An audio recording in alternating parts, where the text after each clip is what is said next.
The Force is light and full of shadows. Before we dive in, check the link in the description if you want exclusive Timelines members-only videos you won't find on YouTube, all on our Patreon. The Imperial Palace at midnight.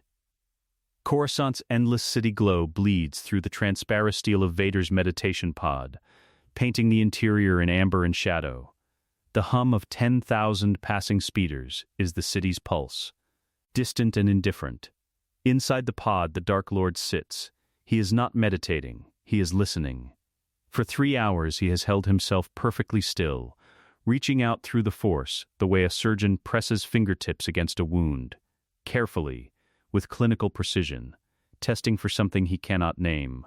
The Force around Palpatine has always carried a particular quality. Vast, layered, deliberately obscured, like a library whose rarest volumes have been moved to a private room. After 20 years, Vader knows that library intimately. He knows which doors open. He knows which ones are merely painted on the wall to suggest an architecture that does not exist. Tonight he found a new door. Not painted. Not a trick. A real door, sealed, with no handle offered. He sits with that discovery for a long moment. His respirator marks the silence in its steady mechanical rhythm. Breath in. Breath out. The dark side does not offer comfort. It offers clarity, and the clarity tonight is cold and precise. Palpatine is hiding something. Not strategy. Not operational security. Something older. Something Vader has never been invited to see. He rises. Imperial Palace, Sublevel 17. The restricted corridor. 0200 hours. The corridor is a throat of black durasteel, lit by strips of blue-white that run along the floor at ankle height. Functional, institutional, designed for maintenance personnel who are never supposed to linger. Vader does not linger. He walks at the exact pace of a man who belongs here, because belonging is a performance. And after 2 decades in the Empire's service, he performs it without thought. 4 royal guards stand at the primary access junction. Crimson armor. Force-resistant training. Absolute loyalty to the Emperor. Which means, technically, to no one else. Vader does not slow. 2 of the guards step forward as he approaches, pikes angled across their chests in formal obstruction. The gesture is protocol. It means nothing personal. It means he needs clearance codes he does not have. He stops. Looks at them, through them, more precisely, the way he looks at most things. Lord Vader, the left guard says. The voice modulator inside the helmet is flat. Professional, Sublevel 17 is restricted to Imperial priority clearance and above by Protocol D7. Yes. Vader's voice fills the corridor without effort, that resonant baritone that bounces off durasteel and settles in the chest. I helped write it. The guard's grip on his pike does not waver. Then you understand why we cannot. You were rotated to this assignment 11 days ago, Vader says. Not threatening. Informational. Your predecessor transferred to the Executor as a commendation. Your shift runs until 0400. You have been standing in this corridor for 6 hours and your replacement has not checked in early once. A pause. Almost imperceptible. No one is watching the rotation logs tonight, Vader continues. That is not an accusation. It is a fact. And I am walking through this junction in the next 30 seconds, with or without your cooperation. The only variable is whether anyone discovers I was here at all. He lets that settle. Then, gently, almost like the suggestion of wind before a storm, he extends the Force. Not a violent push. Something quieter. A nudge at the part of the mind that calculates risk, that weighs consequences, that decides whether this moment is worth the cost. The guards step aside. He walks through without another word. Behind him, the pikes lower. The guards will remember him passing. They will decide, independently, that reporting it is not worth whatever comes of reporting it. That is the advantage of a reputation built on certainty. People negotiate themselves out of confronting it.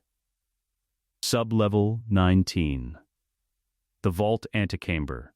3 more blast doors. Each requires an access sequence Vader does not have.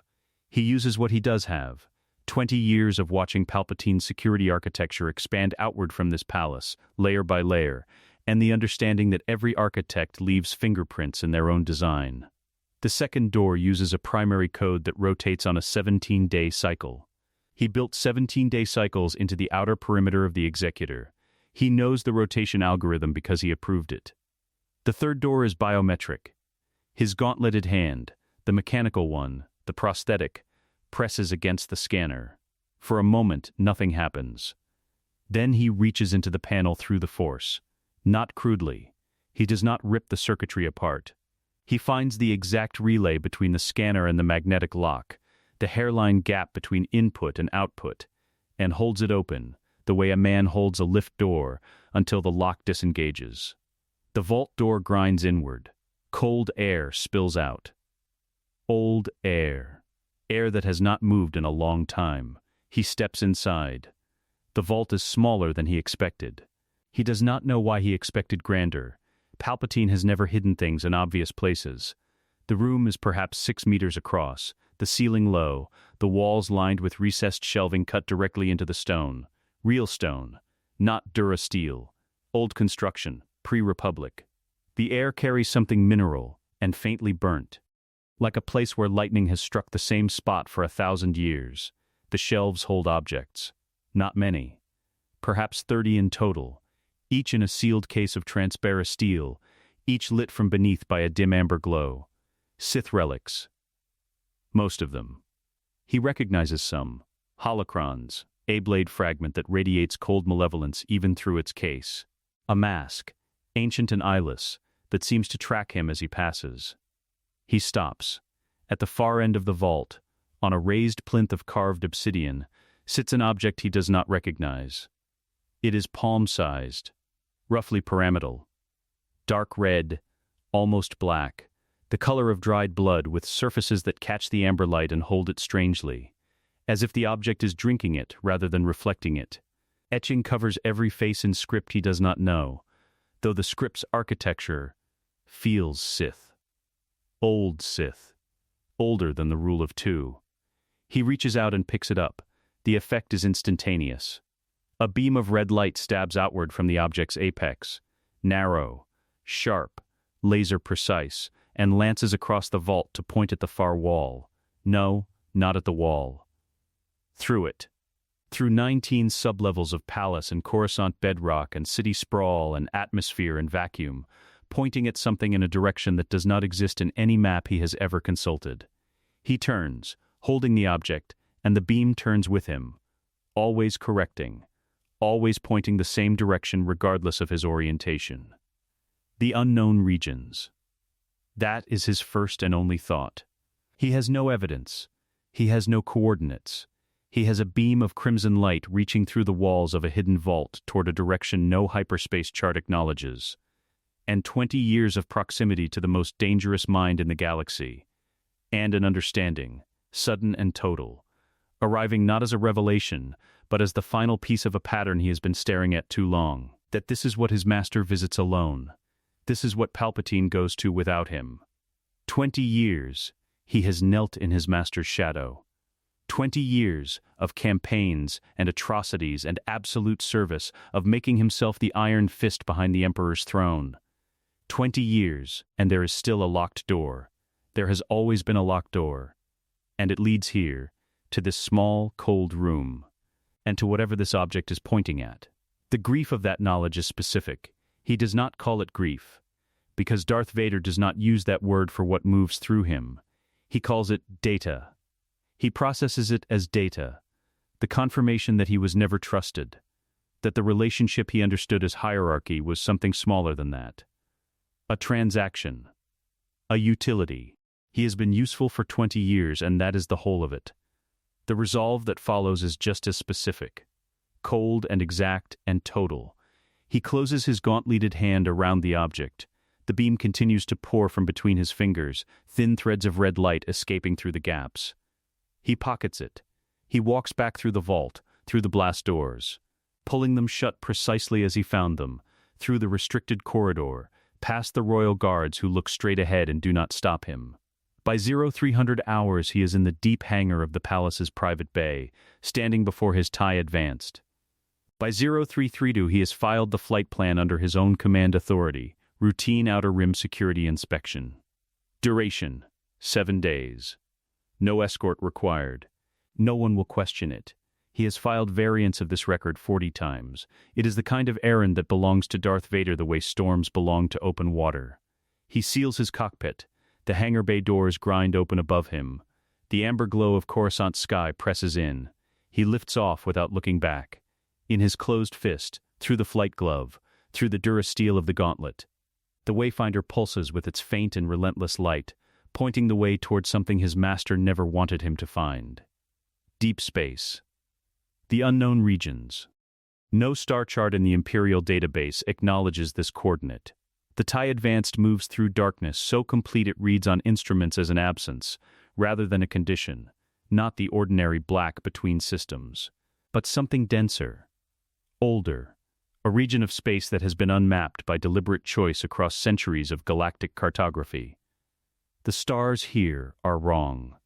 Too sparse. Too distant.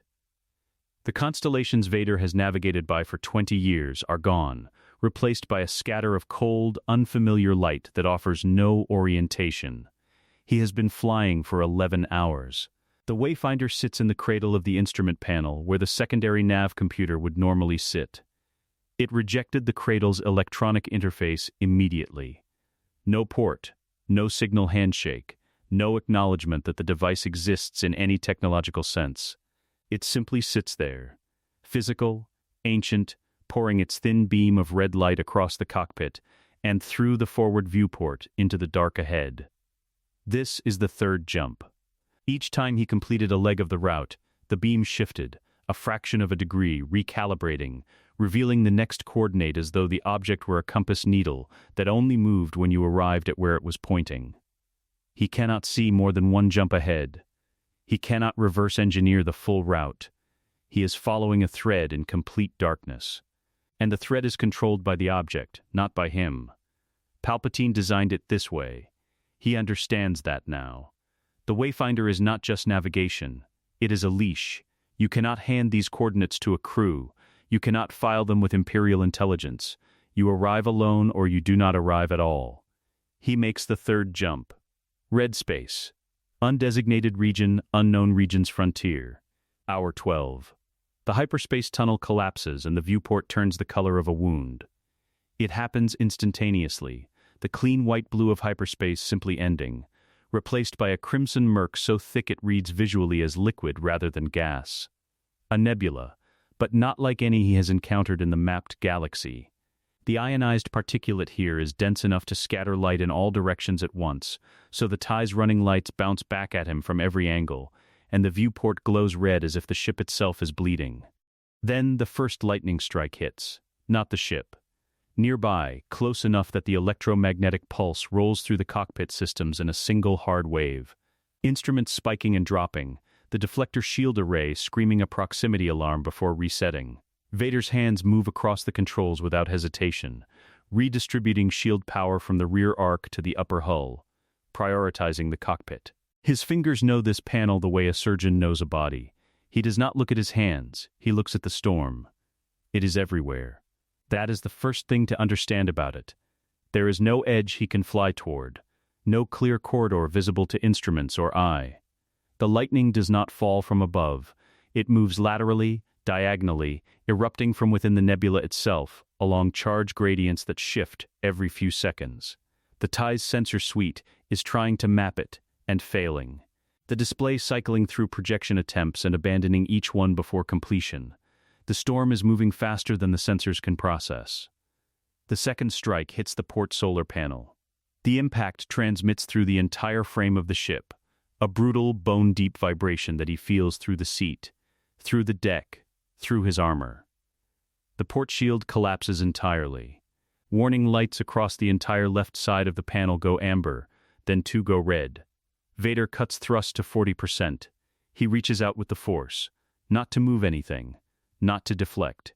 He extends his awareness forward into the nebula the way a man extends a hand into dark water, feeling for current, for temperature change, for the difference between depth and shallows. The Force does not give him a picture. It gives him something more granular, a series of immediate impressions, half-sensory, arriving faster than conscious thought. The charge building in the particulate 300 meters to his starboard. The momentary pocket of lower density directly ahead and 30 degrees up. The gap. He banks hard. The ship groans against the correction at this speed. His body presses into the harness with a force that would fracture the ribs of an unaugmented human. His lungs strain against the suit's respiratory system, the mechanical breath now working in opposition to G-force rather than with it, each inhale a labor, each exhale controlled through clenched discipline. He threads the gap.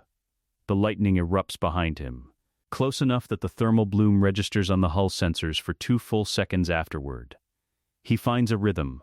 It takes time, perhaps 40 minutes of sustained, undivided attention, of flying not by instrument but by sensation, of learning to interpret the Force's half-second warnings as physical commands to his own hands without the lag of conscious translation. The storm does not become manageable. It becomes predictable in the way that a living opponent becomes predictable, not safe, not diminished, but knowable. He begins to read the charge patterns. Left, up, hard, starboard. Hold, the suit is the problem. Life support systems are not designed for sustained G-force variation at this intensity and duration. The temperature regulators are running hot. He can feel it in the ambient warmth building inside the chest unit, a degree above normal, then 2. The respiratory cycling is lagging a fraction of a second behind his demand, the bellows mechanism not quite keeping pace with the physical exertion the flying requires. His vision does not blur. The suit systems prevent that. But there is a heaviness gathering at the edges of his concentration, the particular quality of fatigue that his body still produces despite everything Palpatine's medical teams have done to it. A third lightning strike. Starboard this time. The forward shield absorbs it, but the energy bleed through the hull superheats the cockpit air by several degrees in an instant. The ventilation screaming to compensate. His viewport polarizes automatically, dimming against the flash, then clears. In the clearing, for a fraction of a second, he sees it. The storm wall. An edge. A boundary. Not geometric, but visible as a pressure change. The nebula's crimson murk giving way to something darker, calmer, on the other side. He pushes the thrust to 80%. The next 12 minutes are the worst of the passage. The storm seems to recognize the approach to its own boundary and intensify there. Charge gradients colliding, lightning cascading in chains that fill the viewport with light. His hands do not stop moving. The Force does not stop feeding him its fragmented warnings. His breathing is ragged now, audibly, mechanically ragged. The respirator cycling faster than its designed resting rhythm, a sound he has never let anyone hear in proximity. Weakness is architectural in this body. It exists. He simply does not permit its audience. He does not permit it here either. There is no audience. There is only the storm, and the gap, and the border of something beyond. He crosses the wall. Silence, not absence of sound. The ties systems are still cycling, still alarming. The ventilation still working to normalize the cockpit temperature. But the electromagnetic chaos of the nebula simply stops. The crimson light drains from the viewport in the space of 2 seconds, replaced by the dark of ordinary space, and after an hour inside that red murk. The ordinary dark of space looks like clarity, like relief. Below him, a planet. He does not have a word for the color of it immediately. Gray, but not the industrial gray of durasteel or the pale gray of ice. Something older. A gray that has absorbed every other color and given nothing back. The gray of absolute, long-term desolation. Of a world that has been the same way for so long that variation has simply ceased to be a property of the place. Storm systems turn across its surface. Not weather. Something continuous. Architectural. As though the atmosphere itself has a structure built from violence. Lightning walks across the cloud layers in patterns too regular to be random. Branching, retreating, branching again. A pulse. The Citadel rises from the Terminator line of the dark side. He can see the spires from orbit. That is the first thing that strikes him, that they are visible from here, from this altitude. Which means they are not towers in the conventional sense. They are something in the order of mountains that have been shaped. Basalt black against the storm-gray sky, rising in clusters. Surrounded by the crawl of lightning that never seems to originate from any discernible source, simply exists as a permanent condition of the air around the structure. Millennia of Sith occupation do not look like a base. They look like a wound in the planet that never healed. Vader holds his altitude for a long moment, looking down. His breathing has steadied, the suit systems normalizing, the temperature regulators cycling back toward standard, the labor of the passage retreating from the immediate present into the category of things that happened and are now over. He thinks of the beam of red light still threading through his closed fist. He thinks of the locked door. Then he begins his descent toward the spires, and the lightning reaches up toward him as he falls, as if the planet already knows he is coming and cannot decide whether to welcome him or refuse him. It does not refuse him. He descends anyway. The citadel of Exegol up close. Basalt walls that swallow light rather than reflect it. Carved from stone so ancient the tool marks have been worn smooth by an age of storm. The spires above are not architectural flourishes. They are functional, Vader understands immediately. Reading the structure the way he reads military installations, channels for something, conductors. The lightning that walks their surfaces not incidental but invited.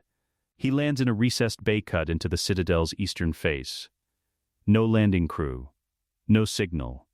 The bay simply exists, large enough for a mid-sized vessel, as though it was always waiting for someone to arrive unannounced. The stone floor is worn in a pattern that suggests regular use, not recent use, but accumulated use across a span of time that makes the Empire look like a footnote. He steps out of the tie advanced and the cold hits him immediately. Not temperature cold. The suit manages temperature.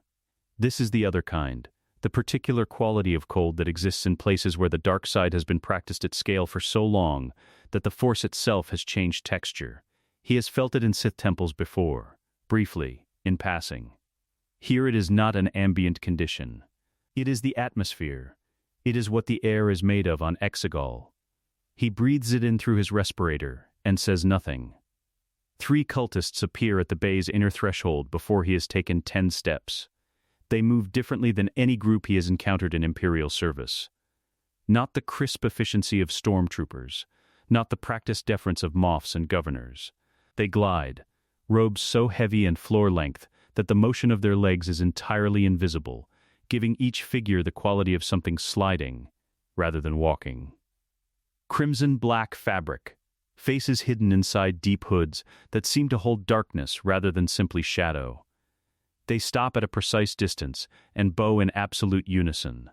A single fluid motion that has been rehearsed across years into something reflexive, something beyond individual will. The lead cultist raises its head without raising its face. My lord. The voice is a man's voice, deep and formally modulated, the Sith liturgical dialect carrying traces of an accent Vader does not recognize. We were not informed of your arrival. The Emperor did not. The Emperor does not announce me, Vader says. A silence. The cultist absorbs this. Of course, my lord. Forgive the inadequacy of our preparation. A second bow. How may the Sith Eternal serve? Vader looks at the 3 of them, through the hoods, past the ceremony, at the structure beneath. They are afraid, not of him specifically, though that fear is present, layered under everything else. They are afraid of the protocols they are violating by not having advance notice of an Imperial visit, afraid of what it implies, afraid of the question they cannot ask directly. Does the Emperor know you are here? He does not answer the question they haven't asked. Show me the facility, he says. All of it. The upper halls. Descent level 1. The cultist, he gives his name as Farron, an acolyte commander of some middle rank in the Sith Eternal's hierarchy, walks 3 paces ahead of Vader through corridors that make the Imperial Palace feel recent. The stone here has been worked, shaped, inscribed on every surface with text and symbol in rotating layers of Sith script. Some inscriptions are fresh, decades old at most. Others have been carved over older work that is still partially visible underneath. Generations of meaning laid atop each other like geological strata. Farron talks. Vader listens. The facility operates on 3 primary levels, Farron says, gesturing toward a shaft that plunges downward into lit depths that suggest kilometers rather than floors.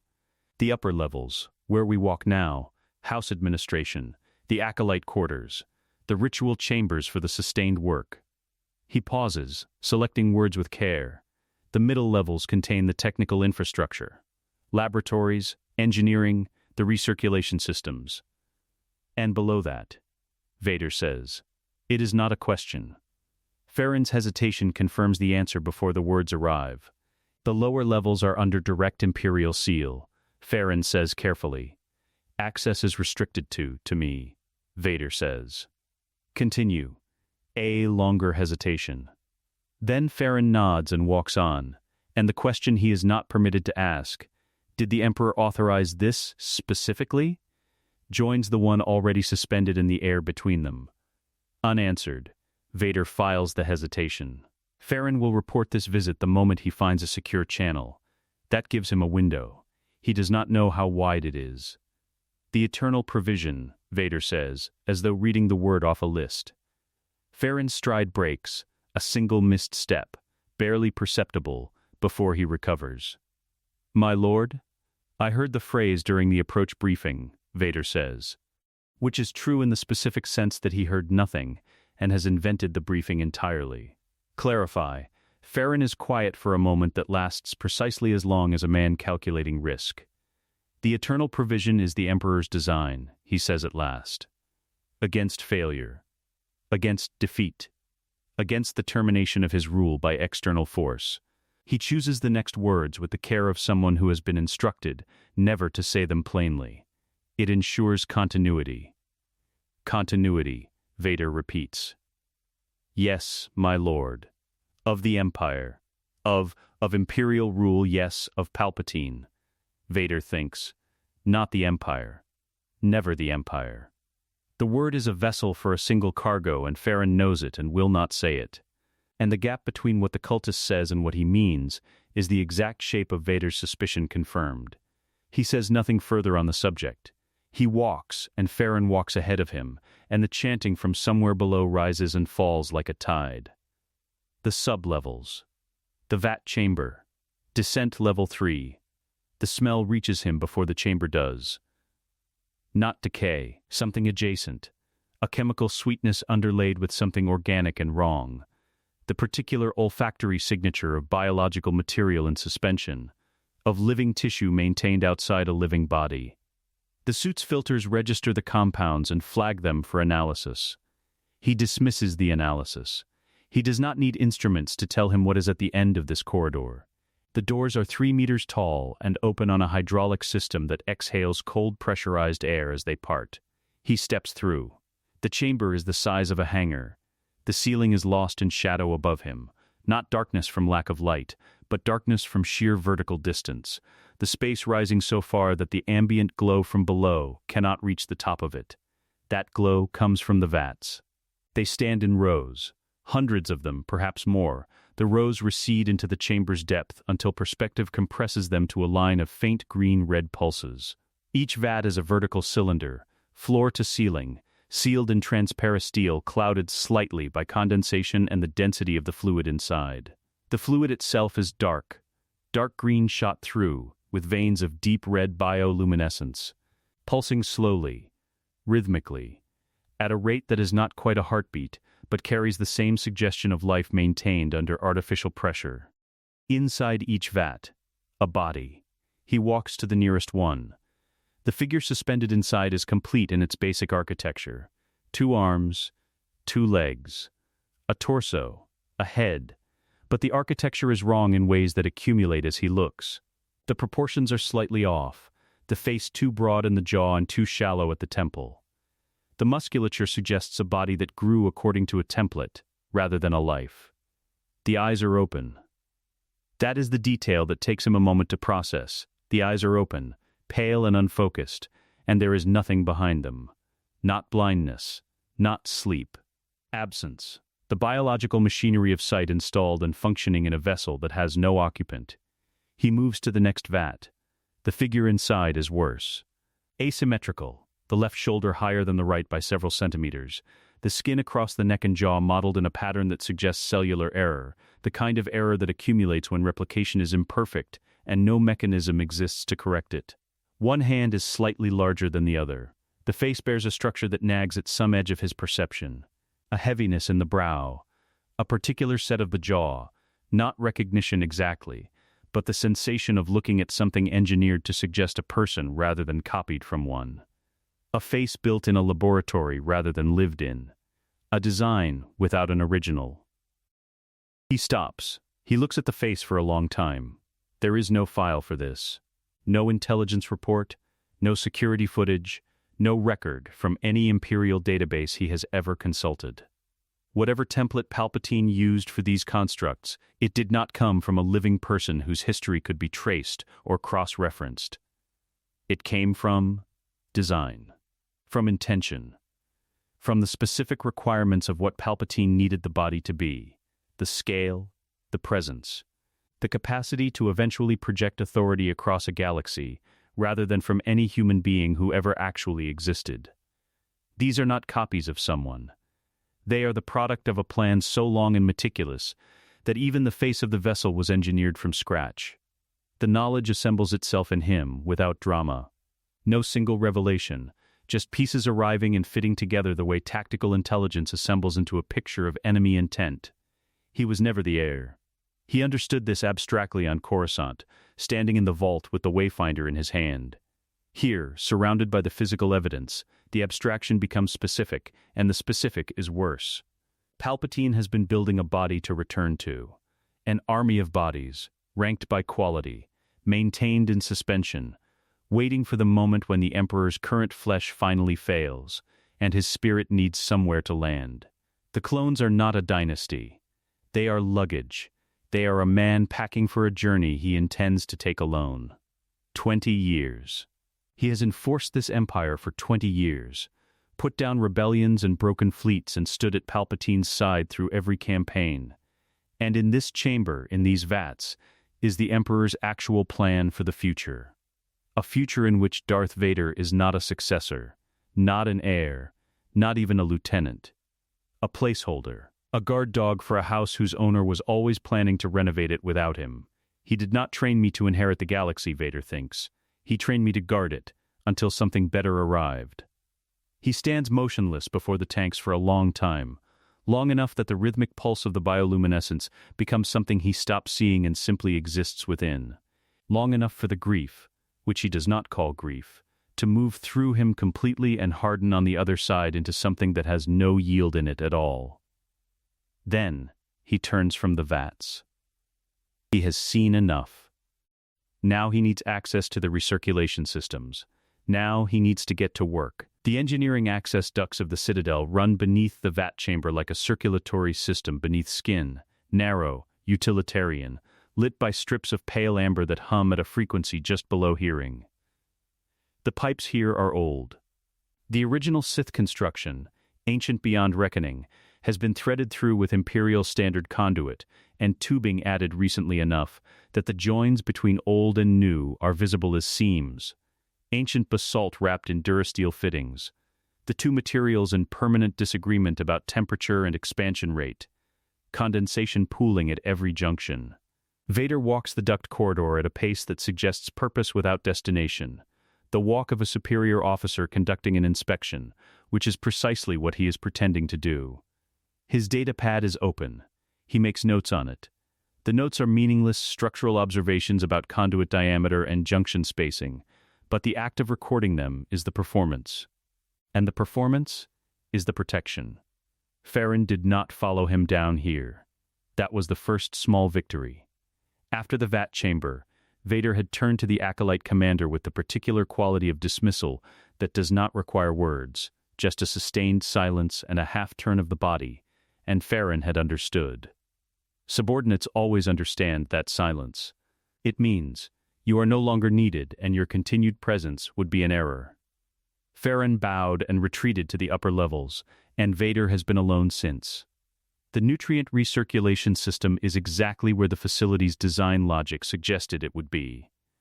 The vats share a single continuous fluid circuit, dark side ritual and engineering efficiency arriving at the same conclusion, which is that maintaining individual systems for hundreds of tanks is wasteful and introduces too many points of failure. One system. One loop. The fluid cycles from a central reservoir through each vat in sequence, carrying nutrients, removing waste, maintaining temperature and chemical balance across the entire array simultaneously. One entry point for everything. Vader crouches at the primary access panel. The compound is in a sealed case in the interior of his left gauntlet, held in a recess beneath the wrist armor that was designed to hold emergency medical injectors. He removed the injectors before leaving Coruscant. He replaced them with this. It is not a poison in any conventional sense.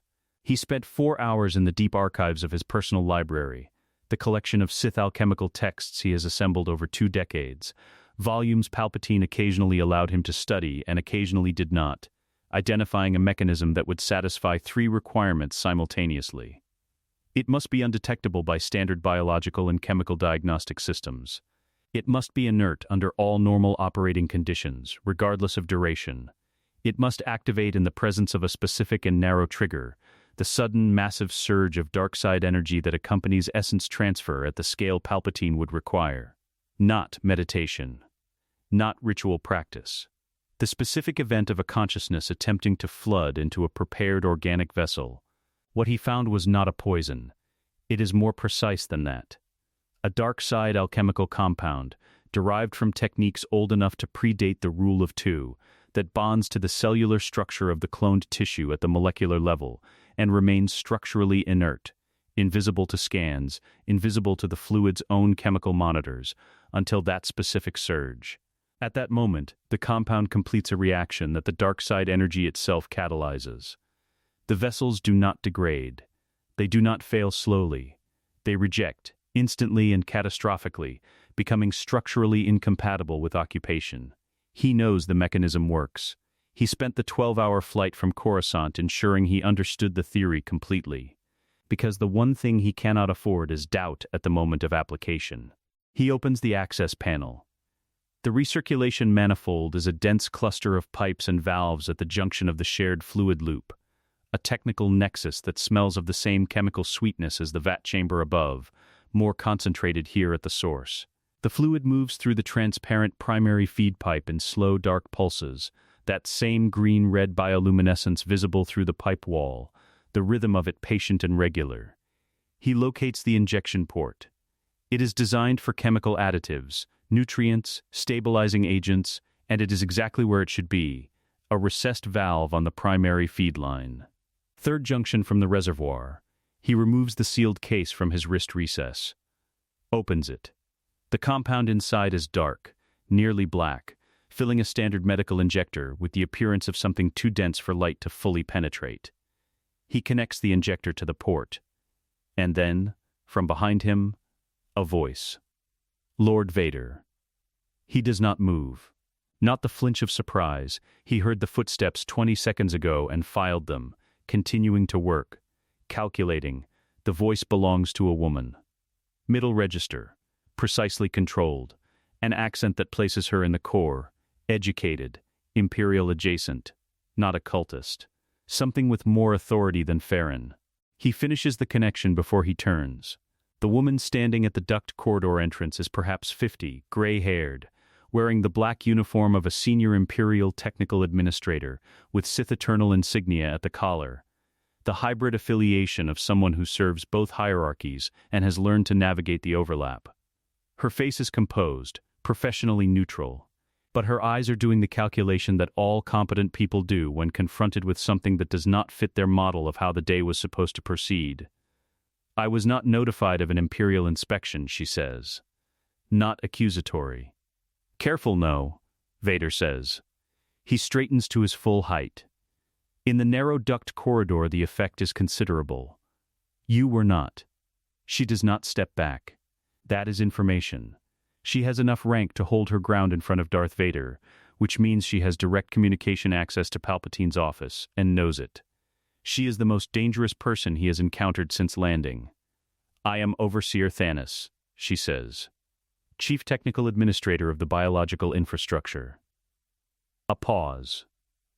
"The Emperor did not inform us of an inspection." "The Emperor does not inform anyone of everything," Vader says. "The words are measured, deliberate. That is how empires survive."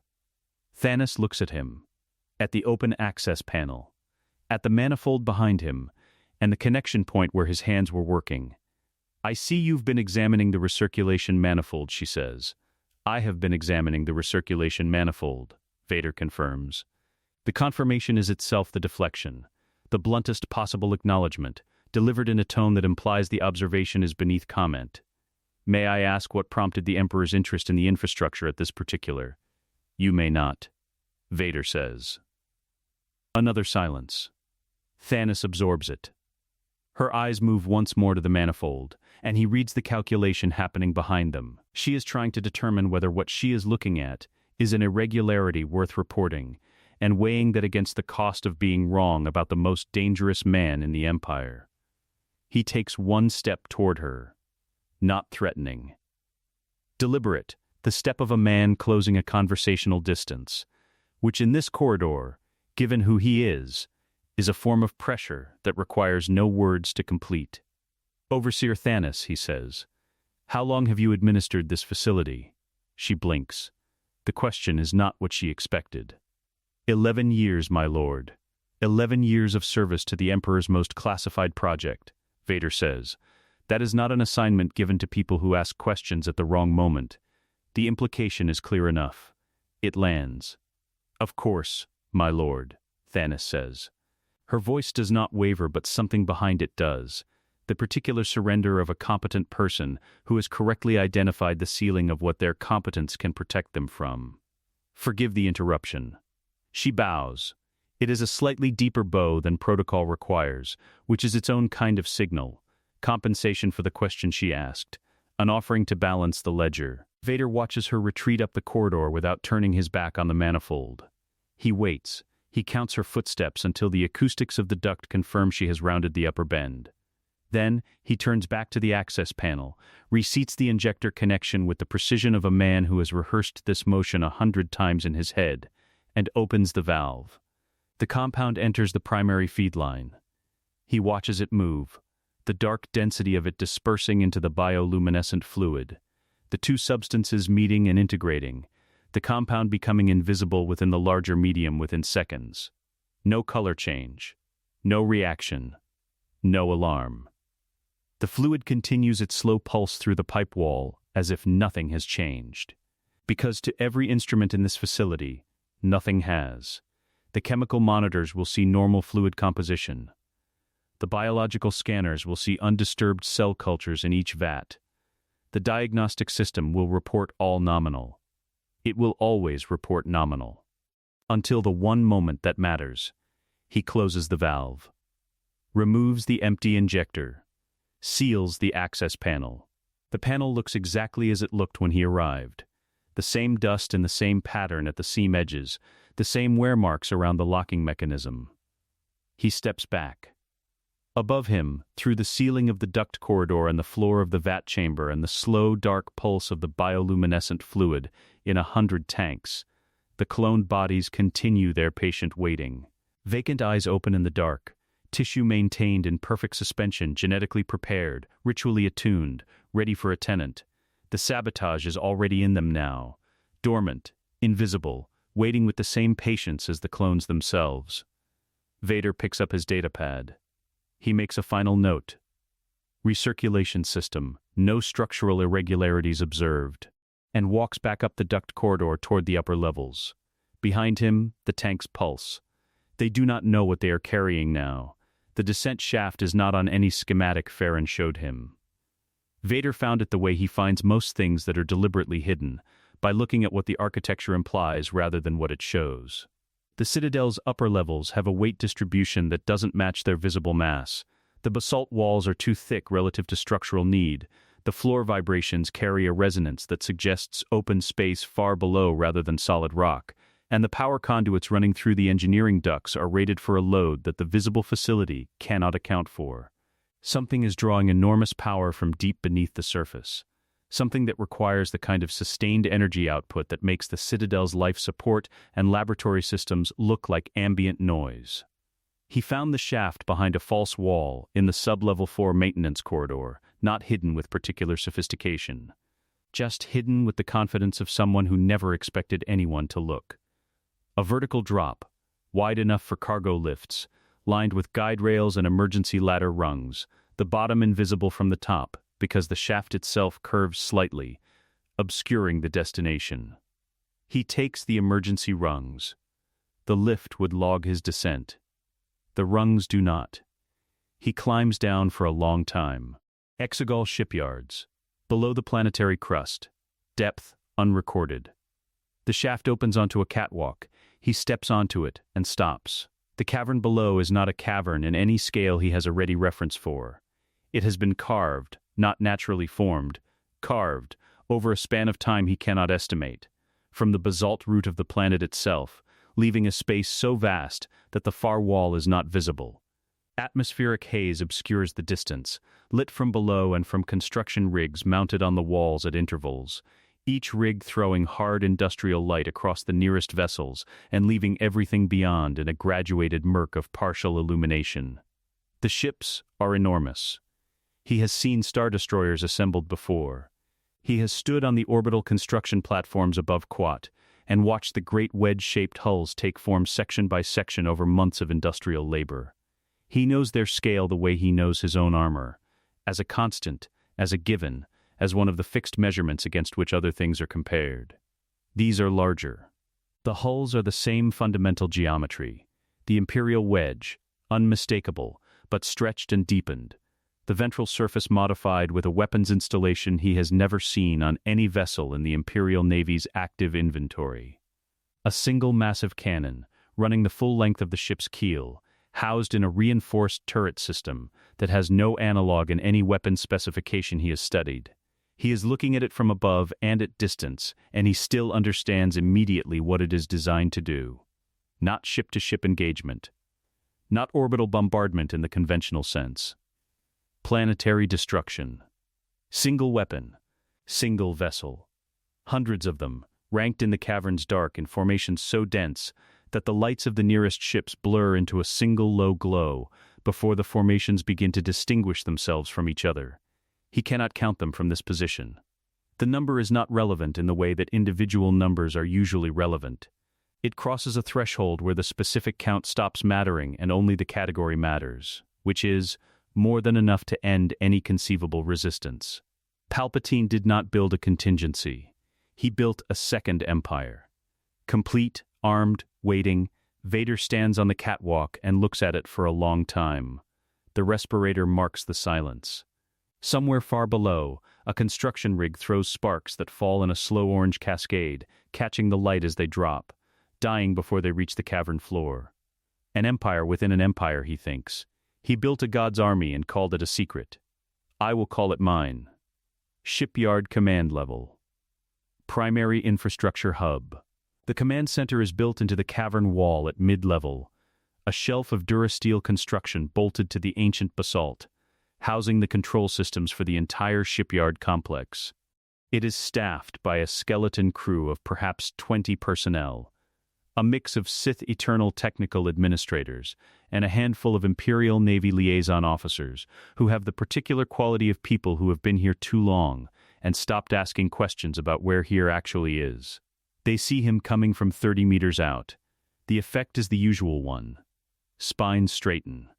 Terminals are suddenly deeply engaging.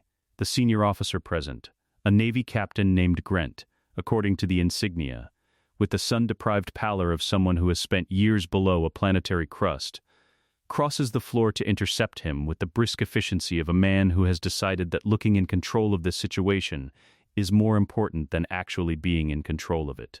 Lord Vader, Grant says, an honor. We weren't informed.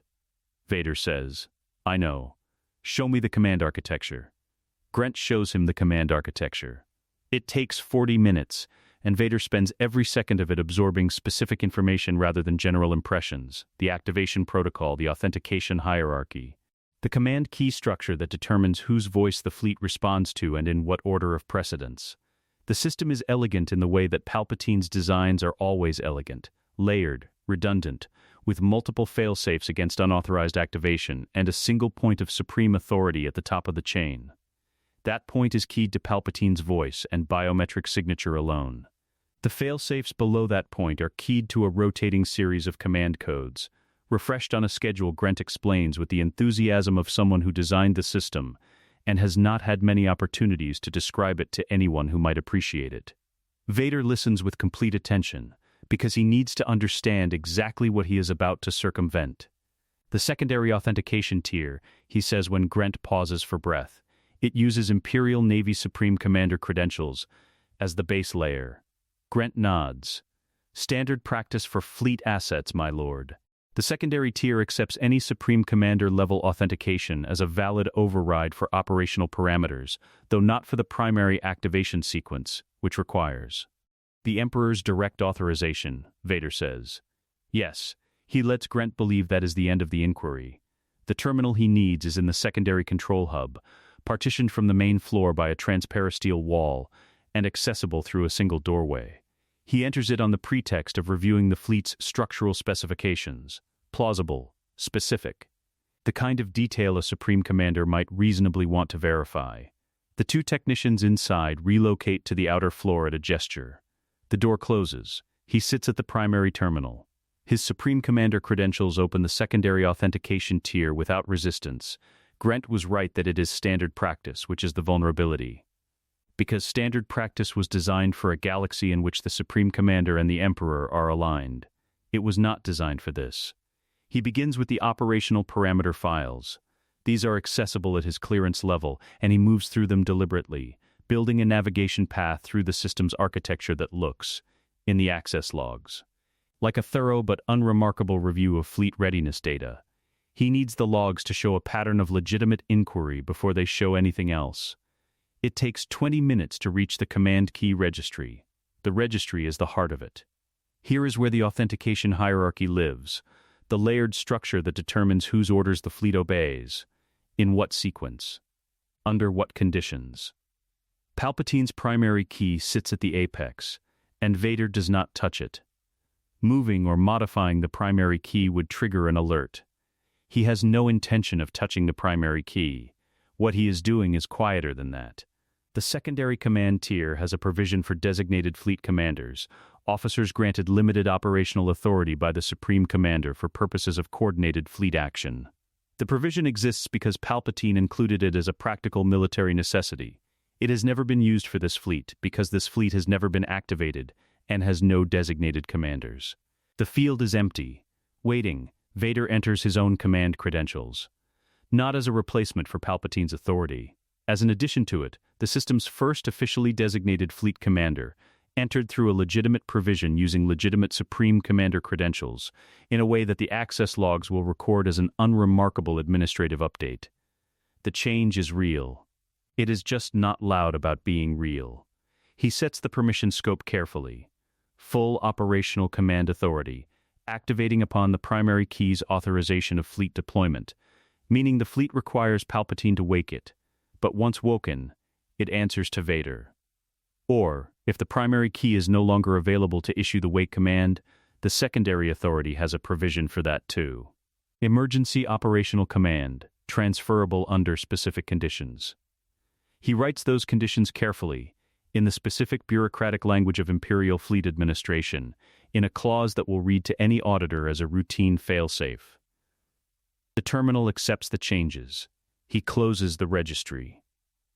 Returns to the structural specifications file. Spends another 15 minutes there, for the appearance of it. Then he stands, walks back through the transparasteel door, nods to Grant in the manner of a superior who found everything in satisfactory order, and heads back toward the ascent shaft. Behind him, the shipyard command systems chime softly as the update propagates through the network. Hundreds of Xyston-class Star Destroyers, silent in their cavernous dry docks, now carry a small new fact in their command registers. They do not know it yet. They are waiting, as they have always been waiting. But they are waiting now, for him. The journey back through red space is worse than the approach. He does not have the Wayfinder's chain of coordinates to follow. The device only pulls toward Exegol, not away from it, and the return route through the nebula requires him to navigate by memory and force sense alone, retracing a path he learned under duress through a storm system that has no fixed geometry. The ionized particulate shifts on timescales of minutes. The charge gradients he threaded on the inbound leg have reorganized completely. He has to relearn the storm from the beginning, and he has to do it while running on 4 hours of sleep taken in the cockpit during the Exegol approach, and the particular kind of fatigue that accumulates not from physical exertion, but from sustained, high-stakes deception. The suit manages most of it. The suit always manages most of it. That is what the suit is for, to keep the body functional past the point where the body would otherwise stop. What the suit cannot manage is the quality of silence inside the cockpit for the 8 hours of the return journey. The storm outside provides noise enough. Alarms, hull stress readings, the rhythmic labor of the respirator working against G-force variation. But the silence underneath all of that, the silence that belongs specifically to having no one to speak to about what he has just done, is the kind of silence that a man can either use or be used by. Vader uses it. He spends the 8 hours thinking about Luke. Imperial Star Destroyer Executor. Vader's private quarters. 31 hours after departure from Exegol. The Executor sits in standard patrol orbit above Sullust, which is where the false flight plan has him conducting his fabricated inspection, and the crew has performed their duties in his absence with the particular efficiency of people who have learned that performing their duties impeccably is the safest possible response to Darth Vader not being on the ship. He walked the bridge for 20 minutes upon return, enough to be seen, enough to receive the routine reports, enough to establish continuity in the command log. And then came here. His private quarters are sparse. This is a deliberate choice rather than an oversight.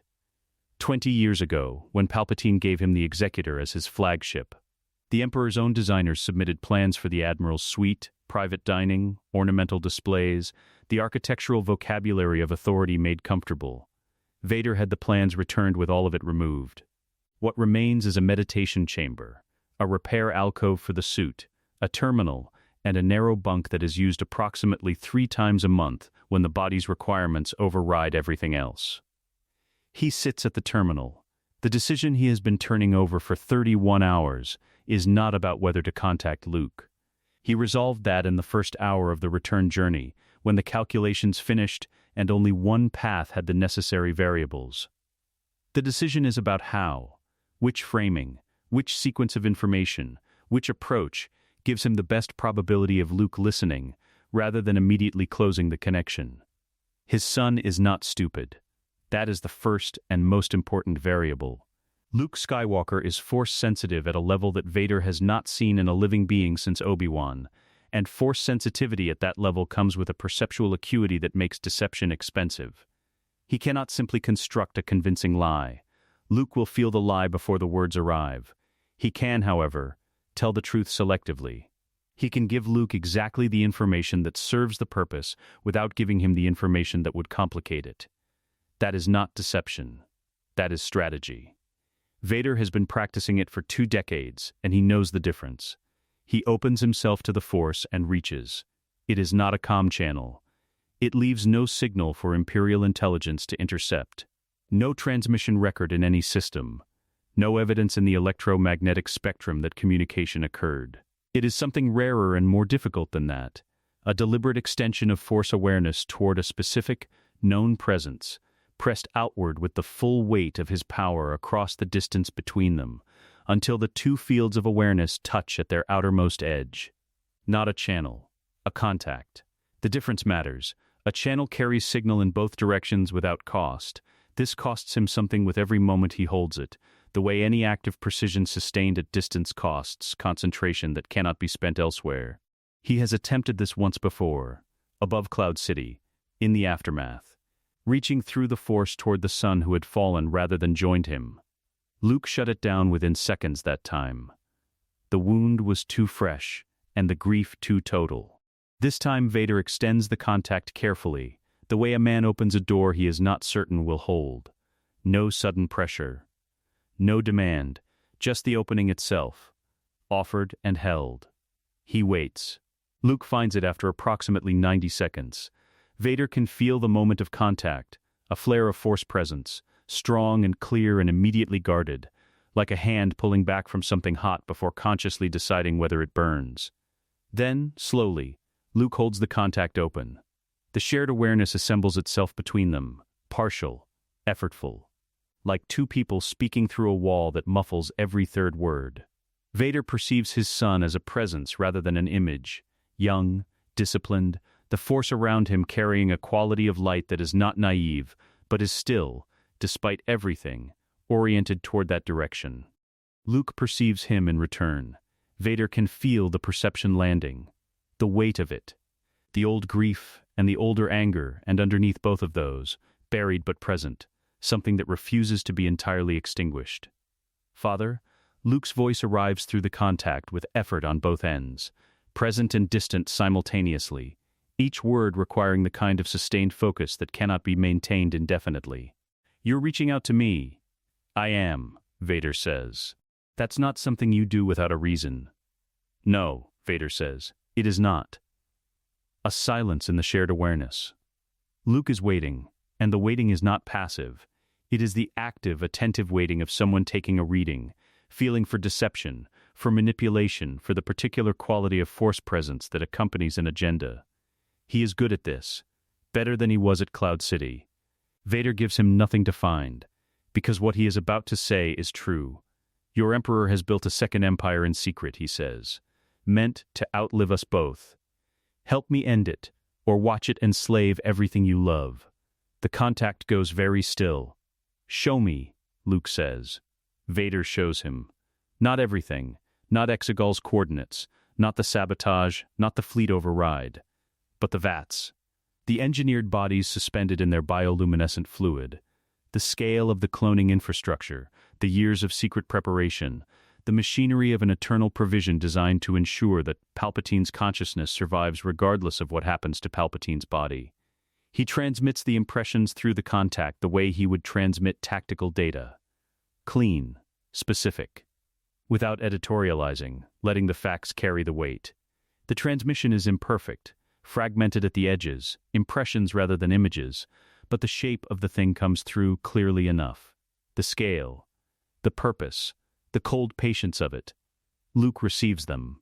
The silence that follows is different from the first one.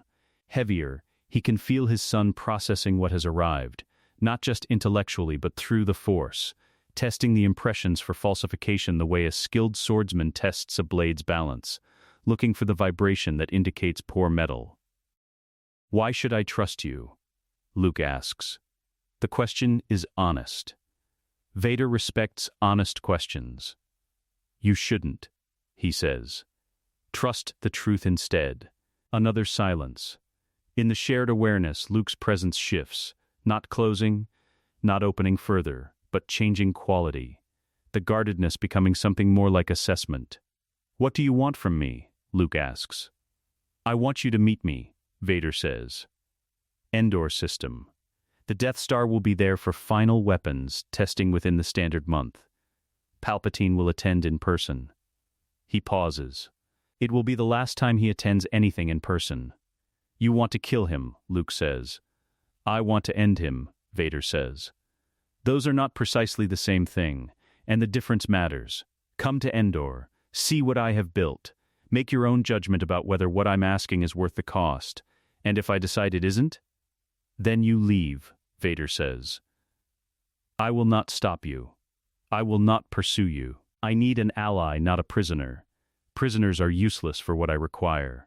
He can feel Luke turning this over, testing it, searching for the mechanism of manipulation and finding instead the mechanism of genuine need, which is more unsettling to Luke than manipulation would be, because it is harder to refuse. The rebellion won't sanction this, Luke says. I am not asking the rebellion, Vader says. I am asking you. The distinction matters and Luke knows it. Vader can feel the moment it lands, a slight shift in the contact's quality, the resistance changing texture, becoming something more complicated than simple refusal. "I'll come," Luke says finally. The words carry the weight of a man who has made a decision he knows he will spend a long time living with. "But understand something, Father. If this is a trap, if you bring me to Palpatine in chains, I will burn everything you've built to the ground, every fleet, every planet, every Imperial installation with your name attached to it. I will spend whatever remains of my life making sure that nothing you care about survives." It is the most un-Luke thing Luke has said to him. It is also, Vader thinks, the first thing his son has said that sounds like a Skywalker. "It is not a trap," Vader says. "Then I'll see you at Endor," Luke says. The contact closes. The shared awareness dissolves, and with it the sustained effort of holding it, he becomes aware of the cost only in its release. The particular exhaustion of concentration withdrawn from a single sustained point, the force settling back into its ordinary ambient quality around him. The executor's quiet returns, the hum of the ship, the distant operation of the crew, the steady mechanical rhythm of his own breathing. He sits for a moment with the silence. Then he opens the navigation terminal and begins plotting the course to Endor. The Death Star, at full operational status, a moon of metal and intention, hanging above the forest world of Endor with the particular stillness of something that does not need to move to be threatening. Its equatorial trench catches the light of the system's star and holds it in a line of pale fire. The incomplete sections of the upper hemisphere gape open like a wound still being sutured, construction scaffolding visible from distance as a fine lacework against the stars. Vader's shuttle descends toward the docking bay in a straight line. No evasion. No concealment. He has been announced, expected, permitted. The surface of this visit is identical to the surface of 100 previous visits, which is exactly why it works. Palpatine is already aboard. He has been here 3 days, settling into the throne room with the patient deliberateness of a man who understands that the physical space a ruler occupies is itself a political act. The Emperor does not simply visit installations, he inhabits them, briefly but completely. And the Death Star's senior staff have spent 3 days performing the particular kind of institutional anxiety that attends his presence, cleaning what was clean, reviewing what had already been reviewed, speaking more carefully and moving more precisely than their training actually requires. Vader walks through the docking bay without acknowledging any of it. He has work to do before the throne room. The officer is a lieutenant named Hask, assigned to deep space signal coordination, with the unremarkable institutional face of someone who has never been asked to do anything that would make him remarkable. He will be asked now. Vader stops at his terminal without preamble. "The rebel fleet's current disposition," he says. Not a question. Hask pulls the intelligence summary without hesitation. The performance of competence under pressure, which everyone on this station has been practicing for 3 days. "Scattered, my lord." Intelligence places the primary assault group in the Sullust system. They've been staging there for approximately the shield generator, Vader says. On the forest moon. What is the current maintenance rotation for the deflector dish secondary coupling? Hask blinks. The question is specific in a way that doesn't map to any obvious superior's interest. "I'd have to pull the engineering logs, my lord." "Pull them." Hask pulls them. Vader reads them in the time it takes most people to locate the relevant file, his eyes moving down the log with the efficiency of a man who knows exactly what he is looking for. The secondary coupling maintenance window is 48 hours from now. During that window, the shield generator will be running on primary coupling alone, a configuration that reduces deflection efficiency by 11% on the hemisphere facing the forest moon's northern approach. 11% is enough. He memorizes the timing, the specific vulnerability, the 11-hour window between when the maintenance begins and when the secondary coupling comes back online. Then he thanks Hask in the way that he thanks subordinates, which is to say he walks away without another word, and Hask is left with the particular relief of a man who answered a powerful person's questions correctly and is still alive. Death Star 2. Secure Terminal. Vader's personal cipher. The message takes 4 minutes to compose and encode. He uses a cipher that does not exist in any Imperial codebook, a personal encryption architecture he built himself, 15 years ago, for a purpose he did not specify at the time even to himself. a contingency for the contingency. The part of his mind that has always understood that loyalty and self-preservation are not the same investment. The message contains the shield generator maintenance window, the northern approach corridor, the 11-hour deflection gap, the timing of the Death Star's operational demonstration, which Palpatine has scheduled for the second day of his visit, and which Vader has just moved, through a routine schedule adjustment well within his authority as Supreme Commander, to coincide with Hour 3 of the maintenance window. The recipient is not a Rebel command officer. It is a mid-level logistics coordinator in the Sullust staging area, whose name appears in Imperial intelligence files as a minor supply procurement contact, a person so unremarkable that their communications are monitored at the lowest priority level. The logistics coordinator is in fact a Rebel intelligence asset. Vader identified them 6 weeks ago and did not report them. He sends the message through a civilian freight relay that bounces the signal through 4 intermediate nodes before it arrives. By the time Imperial signals intelligence traces it, if they trace it, which requires someone to be looking for it specifically, the bounce path will lead back to a defunct trading company on Corellia. He closes the terminal. The Rebel fleet will come early. Chaos will follow. And chaos, managed correctly, is the specific environment in which the next thing he needs to do becomes possible. Death Star 2. Processing Bay. 2 hours before the throne room, Luke arrives as a prisoner, as they agreed. The shuttle that carries him is logged as a routine transfer, the manifest unremarkable, the escort minimal, 2 officers and a restraint detail, the administrative texture of a delivery rather than a capture. Vader meets the shuttle in the processing bay, which is his prerogative as Supreme Commander, and raises no flags in the station's movement log. He dismisses the escort outside the holding corridor. He has 4 minutes alone with his son before the throne room schedule requires them to move. Luke looks at him without speaking. The binders on his wrists are standard Imperial restraint issue, magnetic locking mechanism, no visible seam, rated for prisoner transport. His eyes carry the particular quality of a man performing captivity while simultaneously reading everything in the room for information. Vader reaches for Luke's wrists with the deliberate, unhurried motion of a superior officer conducting a pre-transfer inspection. His right hand, the prosthetic, the mechanical one, closes around the binder housing with a grip that feels, to any observer, like a check of the locking integrity. He finds the magnetic relay in the housing with the precise touch of 20 years navigating machinery through the Force. He does not break it. He loosens it, a fraction of adjustment, enough that the mechanism will release under deliberate lateral pressure from the inside, leaving no visible mark on the locking surface and no entry in the station's restraint log. Luke's eyes do not move from his face throughout. The throne room doors will seal, Vader says, very quietly. You will feel when the moment is right. Do not move before then. Luke says nothing. He gives the smallest possible nod, a movement of the head so slight it reads as a shift in posture rather than acknowledgement.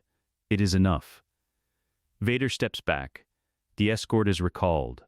The transfer proceeds. Death Star 2. Throne room ascent. The turbolift. He rides up alone. The throne room turbolift is a long ascent. The throne room sits at the apex of the station's command tower, deliberately elevated, the Emperor's preference for physical height as political metaphor made architectural. The ride takes 90 seconds. Vader uses them.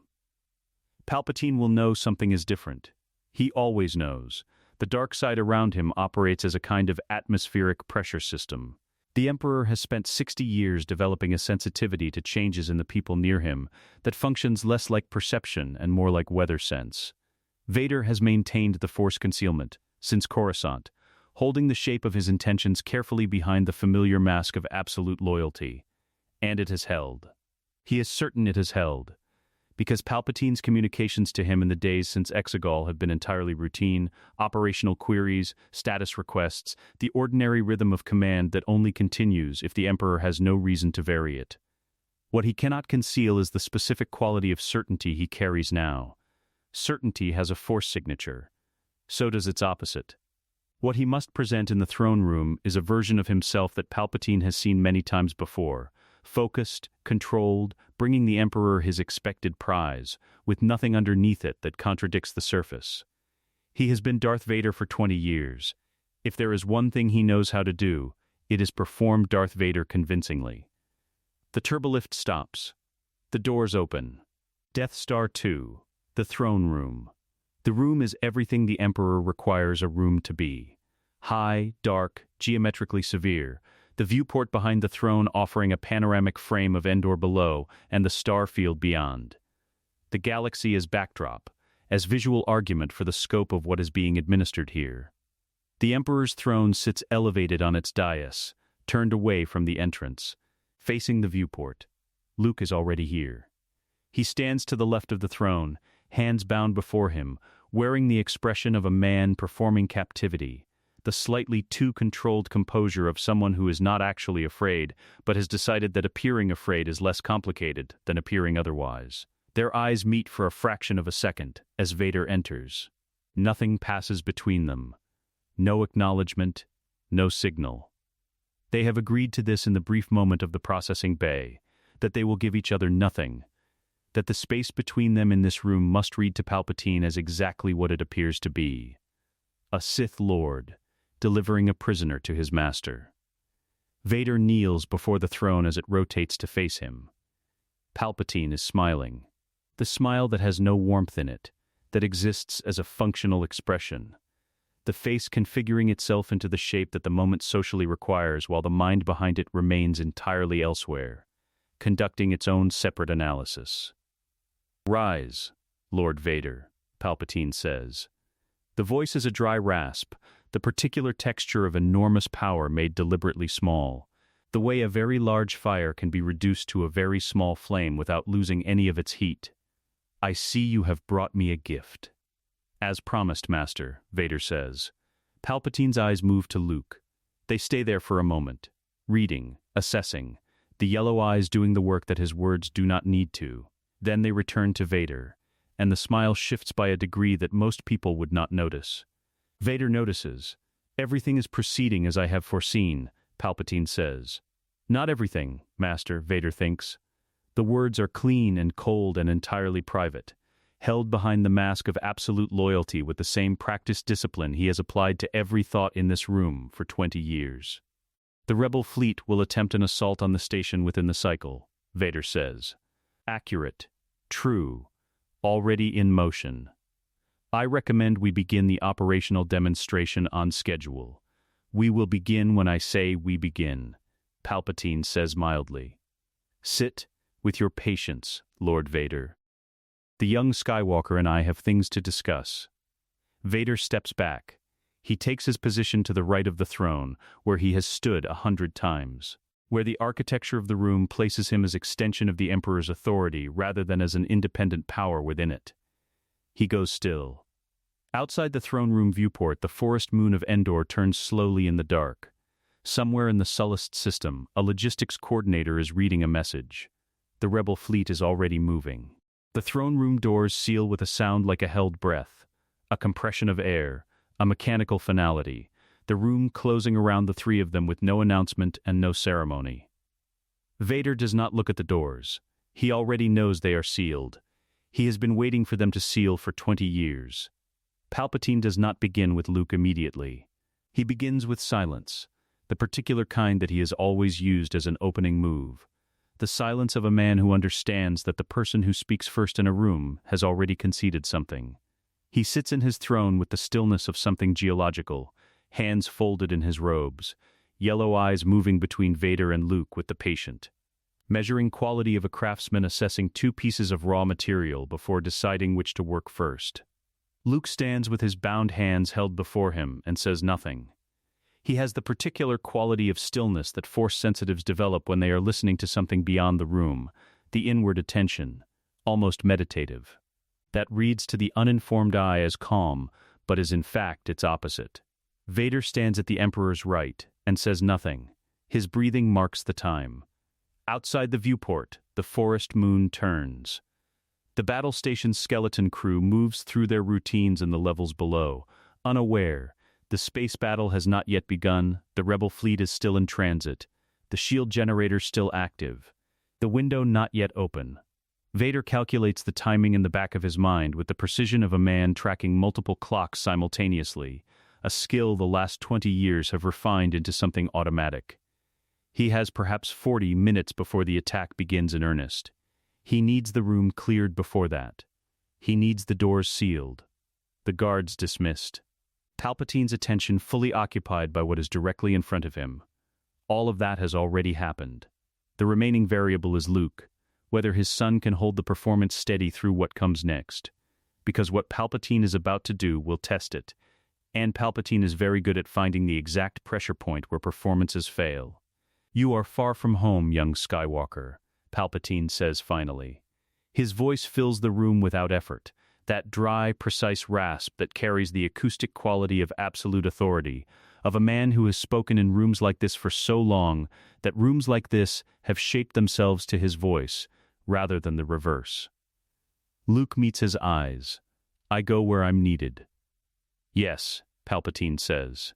The single word carries the weight of a longer sentence, something like, "I know exactly why you came, and the reason you believe, and the reason that is actually true, are not the same reason. You came because you believe there is still good in your father. That belief has brought you to the end of your rebellion, your friends, and yourself." "My friends are alive," Luke says. For the moment, Palpatine agrees pleasantly. "Your fleet is walking into a trap. The shield is operational. My Death Star is quite complete." The smile. "Your faith in your companions is admirable. It has also made them very useful to me." Luke's jaw tightens. The first crack in the performance. Small, controlled, but present. Vader watches it and says nothing. Let Palpatine work. Let him build confidence. Confidence, in this room, with this man, is its own vulnerability. "Strike me down," Palpatine says. Inviting, gentle, the voice of a man extending a gift. "Take your weapon, strike me down, and your anger will complete your journey to the dark side. Take your father's place at my side." The yellow eyes move briefly to Vader, then back. "It is your destiny." Luke looks at Palpatine for a long moment. Then he looks at Vader. And Vader sees it, the thing Luke is doing with his eyes that is not a signal, exactly, but is also not nothing. A look that says, now or after he keeps going? Vader gives him nothing back. His face is a mask, and his mask is a helmet, and his helmet gives nothing. Luke lowers his gaze to the floor. "I'm not going to fight you," he says quietly. Palpatine's smile holds. He accepts the refusal with the ease of a man who expected it. He reaches for the next tool, the one he has been holding in reserve, the specific instrument for this specific resistance, which is not persuasion, but despair. "Then you will watch," Palpatine says. He turns slightly in his throne, the motion ceremonial, the gesture of a conductor raising a baton. His hand extends toward the viewport and the battle beyond it, and he begins to describe what is happening to the rebel fleet and the patient. Satisfied tones of a man watching a garden he planted come into bloom, the shield holding, the trap closing. The endgame of a plan that has been 20 years in construction arriving precisely on schedule. And Luke's face changes. Not collapse. Not surrender. Something quieter and more precise. The specific grief of a person watching something they love come apart and understanding that they cannot stop it from here. His hands tighten on themselves where they are bound. His eyes stay on the viewport and the distant lights of the battle, and the man who is describing its outcome with the pleasure of an artist discussing his own work. Palpatine talks. And Vader waits. And the moment arrives not with drama but with the quiet, exact quality of a lock opening. Palpatine at his most expansive, his most certain. His attention weighted toward Luke, and the pleasure of watching his enemy understand that hope has a termination point. The Emperor is looking at Luke. He is not looking at Vader. He never looks at Vader when he thinks Vader has nowhere to go. Vader ignites his lightsaber. The sound of it fills the throne room, that distinctive snap hiss, the crimson blade extending in a single breath.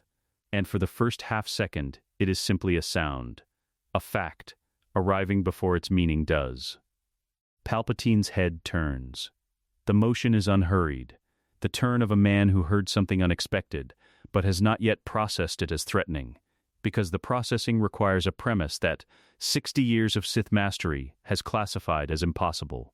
His apprentice's blade is pointed at him, not at Luke, not at the door, at him. Palpatine goes very still. The yellow eyes move from the blade to Vader's helmet, reading, looking for the misunderstanding, the malfunction, the explanation that restores the premise.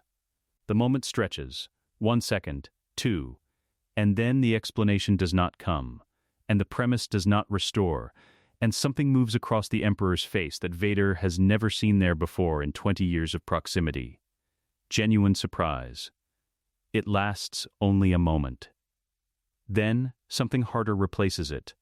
Not fear, because fear is not a thing Palpatine does, but its functional equivalent, the rapid, precise recalibration of a mind that has just discovered its model of reality contains an error. Vader, he says. The word is very quiet. I visited Exegol. Master, Vader says. Your secret is gone. The blade holds its position, steady, the crimson light painting the floor between them in a thin, bright line. And so is your throne. The silence that follows is the most complete silence Vader has heard in 20 years. Not the silence of absence, the silence of a room in which every element is holding itself precisely still, as if the air itself has recognized that this is the moment everything changes and has chosen to pay attention. Luke's head comes up. His eyes move to Vader, not with surprise, because in the brief exchange of the processing bay and the force contact before it, Luke has known this was coming, but with the specific quality of relief that a person experiences when something they hoped was true turns out to actually be true. It is not comfortable relief. It is the relief of a man who bet correctly on something he could not fully verify. Palpatine looks at Vader for a long time, reading, calculating. Behind the recalibration there is something else moving. The ancient, reflexive pride of a Sith master, confronted with an apprentice who has outmaneuvered him, and the way that pride curdled into something else entirely is visible in the shift from surprise to fury. A progression that takes perhaps 3 seconds, and at the end of which the Emperor is simply angry in the way. That only very powerful people can be angry, totally, without performance, without anything held back for the appearance of control. His hands come out of his robes. The force crackles around him, a sudden pressure change, atmospheric, a charge building in the air of the throne room the way charge builds in a storm before lightning. The blue-white of force lightning curls at his fingertips, and then is suppressed, not released, held back with a control that is more threatening than release would be, because it signals that what is coming is being chosen carefully rather than discharged in reflex. He rises from the throne. He is not a physically imposing man. He has never needed to be. His presence fills the room in a way that has nothing to do with height or mass, the accumulated weight of 60 years of absolute power, of a mind that has bent the galaxy to its will through patience and manipulation, and the willingness to spend any cost, deploy any instrument, wait any duration. He looks at his apprentice with the eyes of a man who has just added Vader to the list of instruments he is willing to spend. Interesting, Palpatine says. The word arrives in a register Vader has never heard from him, stripped of performance, stripped of warmth, stripped of everything except its literal content.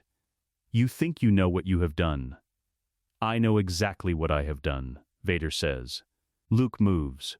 His bound hands come apart, the binders releasing under the deliberate lateral pressure of his wrists, exactly as the loosened mechanism was designed to allow, no sound, no visible damage to the locking surface, and he calls his lightsaber from where it sits on Palpatine's armrest. The blue blade ignites. Palpatine looks at the two of them standing before him. Father and son. Red blade and blue. The throne room doors sealed behind them, and the battle raging outside and the trap closed. His trap, collapsed inward, its architecture intact, but its purpose, reversed. His own lightsaber, ancient, thin-bladed, a weapon most people do not know he carries, ignites in his right hand. He does not look afraid. He looks, for the first time in 20 years, like something Vader recognizes. An enemy. Palpatine moves first. Not toward them, sideways, a lateral drift that repositions him relative to both blades simultaneously, putting the throne at his back and the viewport to his left, taking the high ground of the dais with the unhurried precision of a man who has been in throne rooms and fought in them, and understands that the first 30 seconds of any engagement are an architectural problem before they are a combat problem. He is old. He moves like something preserved by malice rather than age, the body maintained through decades of dark side energy to a functional state that bears no relationship to its chronological condition. His thin blade catches the light of the viewport. The forest moon burns quietly beyond the transparastile, indifferent. Vader does not wait for him to finish repositioning. He advances on the left, driving toward the dice, forcing Palpatine to commit to a defensive angle before the repositioning is complete. Palpatine meets the advance without retreating.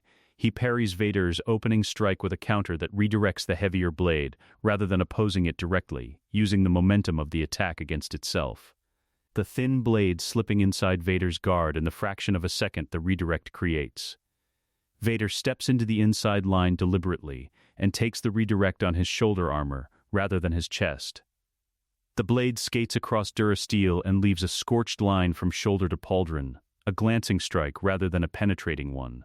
And in the moment of contact, Vader drives his elbow into the space where Palpatine's center of mass should be. Palpatine is not there.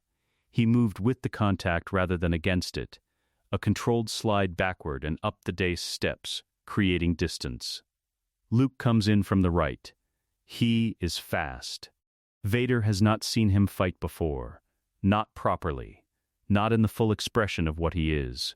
The training and whatever instruction he found afterward has given him a style that is clean and precise, and carries the specific quality of someone who has internalized the technical foundation completely, and is now operating past it, instinctively, in the space where technique becomes something else. His blue blade presses Palpatine's right side, while Vader resets on the left. For a moment, 3 seconds at most, they have the angle. Palpatine closes it by not being where the angle requires him to be. He retreats up the remaining dice steps with a speed that does not match the body producing it. Force-augmented movement. The dark side flooding into his musculature and overriding the limitations of flesh. So the old man moves faster than old men move, and the two blades find only air where his torso was. At the top of the dice, with his back to the throne and the viewport behind him, Palpatine stops retreating. He raises both hands. The Force lightning does not arrive gradually. It is simply there, full intensity, full scope, both hands discharging simultaneously in 2 directions. Each bolt splitting as it travels into branching chains that fill the space between them with blue-white light and the percussive crack of superheated air. Luke takes the first chain on his blade, absorbing it, the energy crawling up the hilt and grounding through his arm. He holds it for 2 seconds before the accumulation forces him back a step, then 2. Vader advances through his chain.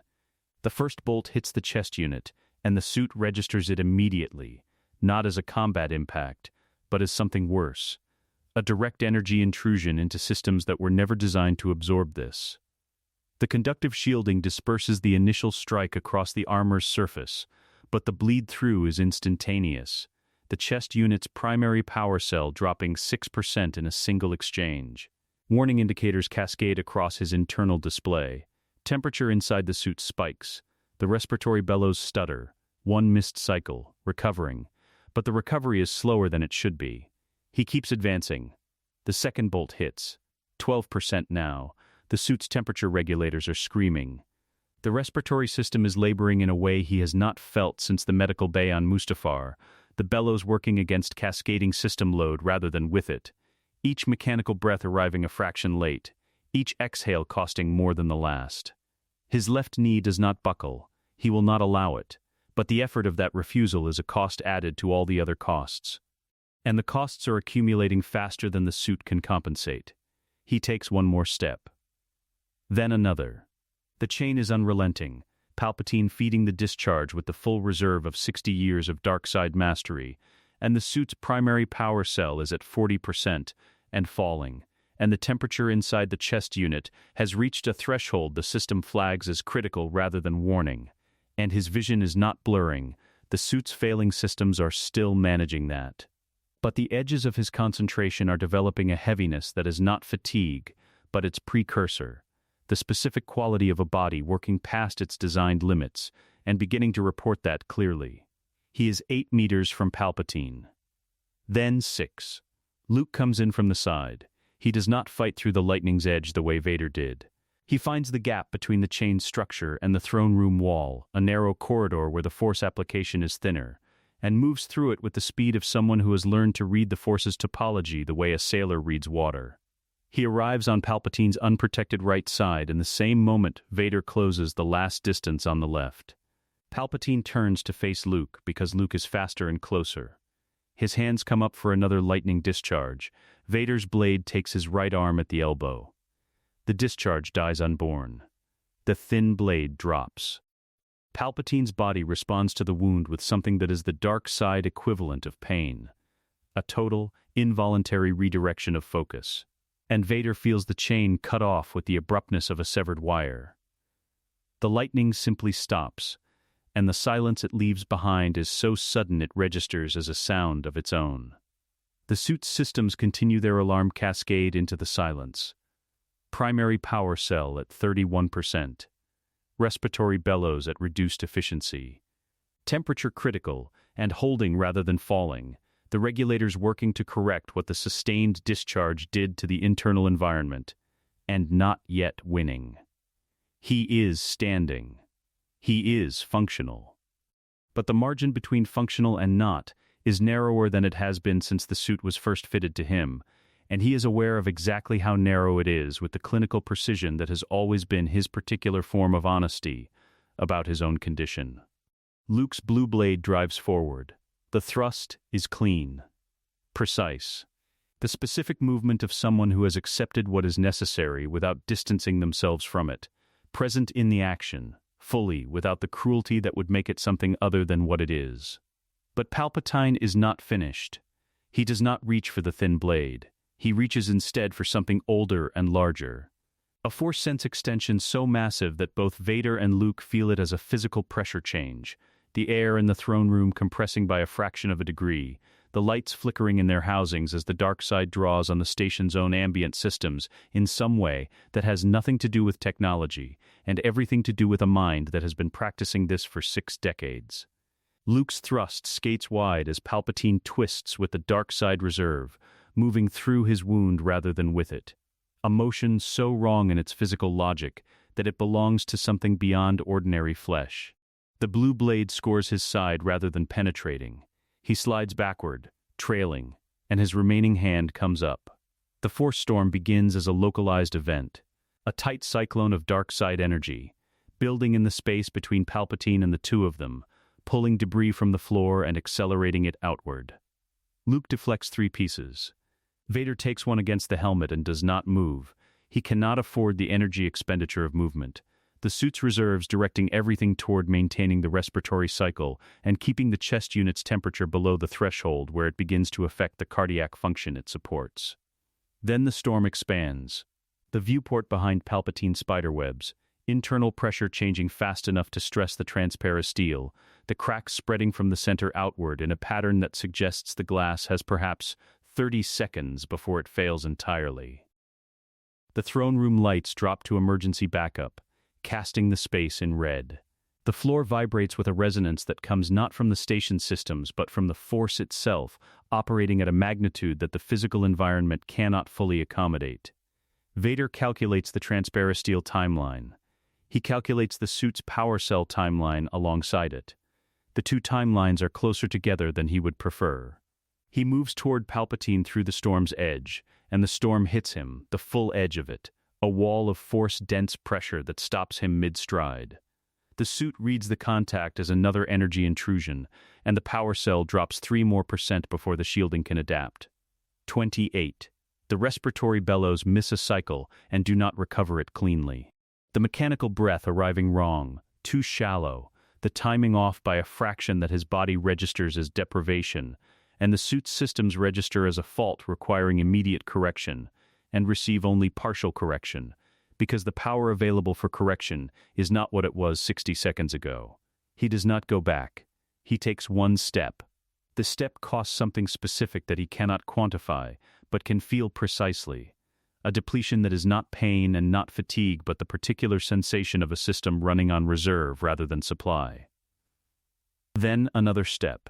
The storm presses against him, and he presses back, not with the force, which he cannot spend here without the suit losing the last of what it needs to maintain his own biology, but with the mechanical fact of his body, the augmented mass of the armor putting one foot in front of the other through a wall of dark side pressure by the application of nothing more sophisticated than refusing to stop.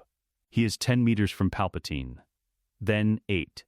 Luke comes in from the side again, the same corridor, the same approach, but faster this time, having learned the geometry of the storm's structure from the first pass.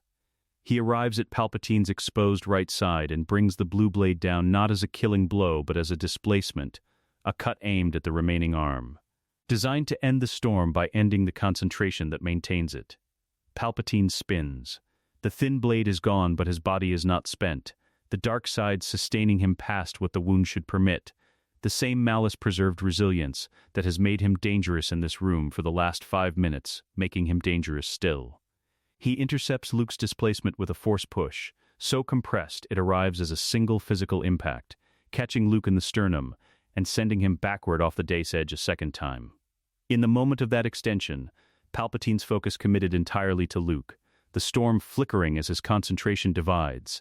Vader reaches him. His hand closes around Palpatine's remaining arm at the wrist. The grip is total. The prosthetic hand with its inhuman closing force locking around the wrist bones and simply not releasing regardless of what Palpatine does with the rest of his body. The storm collapses as the hand that maintained it is immobilized, not gradually, but all at once. The force pressure dropping from the room's air with an immediacy that leaves the transparisteel holding, the light stuttering back toward normal, the floor going still. In the sudden quiet, Vader can hear his own suit with a clarity the storm's noise was masking. The chest unit is cycling at reduced efficiency.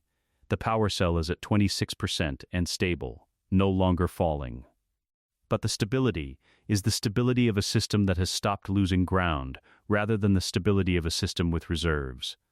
His respiratory bellows are running. He is breathing, the suit is functioning. The margin is real and it is narrow, and he is aware of every millimeter of it. He pulls. Palpatine's body follows the arm because it has to. The throw is not elegant. It is the application of mechanical force in excess of what any organic being can counter. The specific advantage of a body rebuilt for war expressing itself without any pretense of combat artistry. The Emperor's body hits the floor of the dais with an impact that produces a sound more structural than biological. A collision of mass and gravity that the old body absorbs with the same dark side sustained resilience that has made it a threat for the last several minutes. He is up before Vader can close the distance. But Luke is already there. He came back over the dais edge in the moment the storm collapsed. Fast, low, the blue blade held in a guard that has abandoned elegance entirely for efficiency.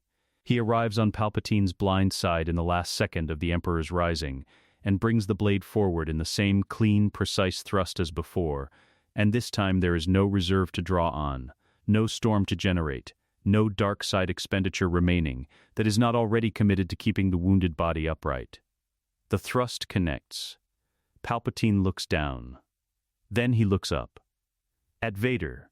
At Luke. His yellow eyes moving between them with the last expression of a man whose model of the universe is being corrected in the final second, before the model no longer matters. You cannot end what I have already begun. He starts. The voice stops. The body folds. The dark side retreats from him in a wave Vader can feel through the force, the specific.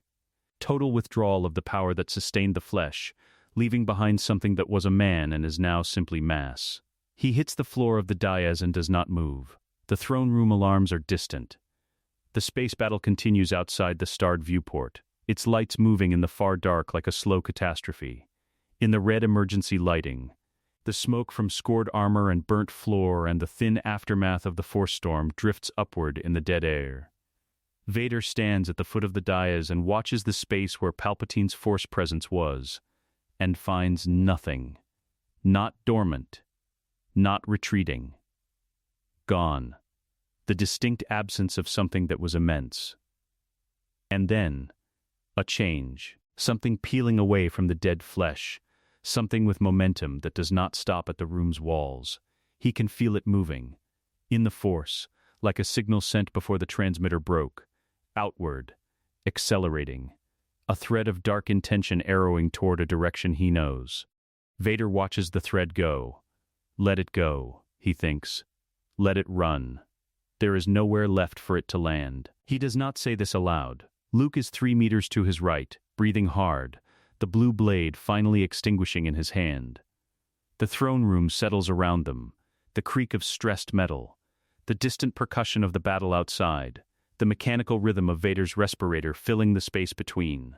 The rhythm is slower than it was during the fight, the bellows recalibrating.